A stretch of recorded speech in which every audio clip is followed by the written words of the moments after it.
இப்போ நம்ம என்ன செஞ்சோம், எப்படி வேதத்தை படிக்கக்கூடாது என்று முதல்ல அறியணும்.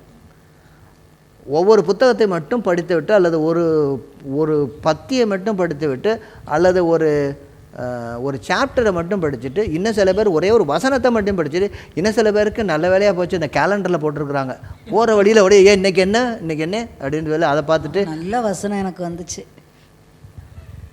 எனக்கு இப்படி வந்து நல்லா எனக்கு வருது அப்படின்னு சொல்கிற மாதிரி இருக்குது. ஆமாம், இல்லை அப்படி படிச்சுட்டு ஓடுறது. என்ன இன்றைக்கி என்ன படிச்சிட்டோம், ஒரு வசனம், செம வசனம். இதான் இந்த குயிஸ் காம்படிஷனில் எனக்கு ஒரு பெரிய பிரச்சனை தான். குயிஸ் காம்படிஷனில் என்ன, உங்களுக்கு வேத அறிவு வரும், ஆனால் வேத ஞானம் இருக்காது. அதை எப்படி அன்றாட வாழ்க்கையில் பயன்படுத்தக்கூடிய வேண்டும்னு அந்த கேள்வியில் இருக்காது.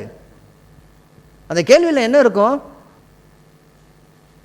வேடிக்கையாக நான் சொல்கிறது, சொல்லுங்கள் என்னது, கர்த்தருக்கு பயப்படுதலே டேஷ், கர்த்தருக்கு பயப்படுதலே டேஷு.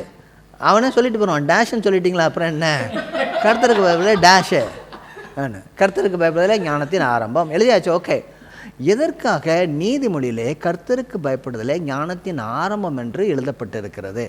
அதிலிருந்து கர்த்தருடைய வார்த்தை என்ன, அதனுடைய பொருள் என்ன, அது எந்த பகுதியில் எழுதப்பட்டிருக்கிறது? கர்த்தருடைய ஞானம் அப்படின்னா அதுக்கு என்னெல்லாம் முன்னாடி எழுதப்பட்டிருக்கு, இப்படிலாம் நான் கொஞ்சம் கேட்டாதான். ஒன் வேர்ட் கொஸ்டின் வேறு, லாங் ஷார்ட் கொஸ்டின், லாங் கொஸ்டின்ஸ்னு படிக்கிறோம்ல ஸ்கூலில். நீங்கள் பேசுகிறது பார்த்தா லாங் கொஸ்டின்ஸ் மாதிரிலாம் இருக்குது. ஆமாம், ராங் கொஸ்டின் இல்லைம்மா, ராங் கொஸ்டின் இல்லை, லாங் கொஸ்டின் இல்லை. குறுவினா சிறு வினா விடைன்னு இருக்குது. ஆமாம், ஒரே ஒரு கோடிட்ட இடத்தை நிரப்புக, எல்லாம் தான் நம்ம படிக்கணும். Okay, very good. இது மட்டும் படிக்கணும்னு எப்படி நீங்கள் சொல்ல முடியும்? வெரி குட், ரொம்ப நல்லது. சாலமோனுக்கு டேஷ் மனைவிகளும் டேஷ் மறுமணி ஆட்டிகளும் இருந்தார்கள்.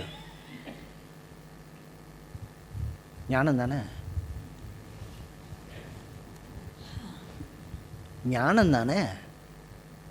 நான் கேள்வி கேட்டிருப்பேன், என்ன கேட்டிருப்பேன், இவ்வளவு மறுமனை ஆட்டிகளும் இவ்வளவு மனைவிகளும் இருந்த போதில் அவருடைய திருமண வாழ்க்கை எப்படி தேவனுடைய சித்தத்திலிருந்து அவனை பிரித்து விட்டது?